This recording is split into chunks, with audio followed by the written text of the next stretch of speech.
ಕರಾವಳಿಯಲ್ಲಿ ಅತ್ಯಂತ ಪ್ರಸಿದ್ಧ ಪುಣ್ಯಕ್ಷೇತ್ರಗಳಿವೆ. ಅದರಲ್ಲೂ ಉಡುಪಿ ಜಿಲ್ಲೆಯಲ್ಲಿ ಅನೇಕ ದೇವಿ ಸನ್ನಿಧಿಗಳಿವೆ. ಕೊಲ್ಲೂರು, ಮಂದಾರ್ತಿ, ಕಡಿಯಾಳಿ, ಕಮಲಶಿಲೆ ಹೀಗೆ ಒಂದೊಂದು ಕ್ಷೇತ್ರ ಒಂದೊಂದು ಐತಿಹ್ಯ ಹೊಂದಿದೆ. ನಾವೀಗ ತೋರಿಸ್ತಿರೋದು ಅದ್ಭುತ ಕಾಷ್ಟಶಿಲ್ಪದ ದೇವಿ ಕ್ಷೇತ್ರ. ಕುಂದಾಪುರ ತಾಲೂಕಿನ ಕುಂಬಾಸಿಯಲ್ಲಿರೋ ಚಂಡಿಕಾ ಪರಮೇಶ್ವರಿ ಕ್ಷೇತ್ರ.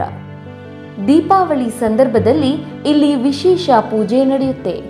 ಇಲ್ಲಿ ಚಂಡಿಕಾ ಪರಮೇಶ್ವರಿ ಪ್ರೀತ್ಯರ್ಥವಾಗಿ ಚಂಡಿಕಾ ಹೋಮ ನಡೆಯುತ್ತೆ. ನೂರಾರು ಭಕ್ತರು ಪ್ರತಿನಿತ್ಯ ಭೇಟಿ ನೀಡುತ್ತಾರೆ. ದೀಪಾವಳಿ ಸಂದರ್ಭದಲ್ಲಿ ವಿಶೇಷ ಸೇವೆಗಳು ಸಂಪನ್ನವಾದವು.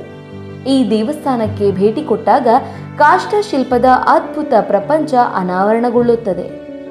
ಈ ದೇಗುಲವನ್ನ ಪ್ರವೇಶಿಸಿದಾಗ ಮನಸೂರೆಗೊಳ್ಳುವ ಕಾಷ್ಟಶಿಲ್ಪದ ದೃಶ್ಯ ಕಾವ್ಯ ಕಾಣುತ್ತದೆ.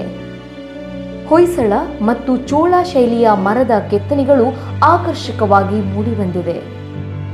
ದೇಗುಲದ ವಾಸ್ತು ಮತ್ತು ಗರ್ಭಗುಡಿ ಯಥಾವತ್ ಶೃಂಗೇರಿ ಶಾರದಾಂಬಾ ದೇಗುಲದಂತೆ ಕಾಣುತ್ತಿದೆ.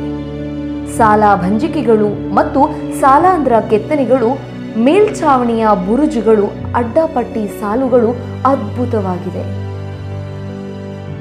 ದೇವಸ್ಥಾನದ ಮುಖಮಂಟಪದ ದಾರು ಶಿಲ್ಪ ಎಂತಹ ನಾಸ್ತಿಕನನ್ನು ಮರಳು ಮಾಡುವಂತಿದೆ. ಸುಮಾರು 5 ಕೋಟಿ ವೆಚ್ಚದಲ್ಲಿ ಈ ದೇವಸ್ಥಾನ ನಿರ್ಮಾಣವಾಗಿದೆ.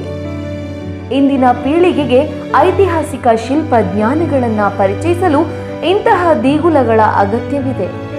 ಭಕ್ತಿಯ ಜೊತೆ ಚರಿತ್ರೆಯ ಪುಟಗಳ ನೆನಪು ಮಾಡಿಕೊಡುವ ಅದ್ಭುತ ಕಾಷ್ಟಶಿಲ್ಪ ಕುಂಬಾಸಿಯ ಪರಮೇಶ್ವರಿ ಕ್ಷೇತ್ರ ನೋಡಲೇಬೇಕಾದ ಕ್ಷೇತ್ರ.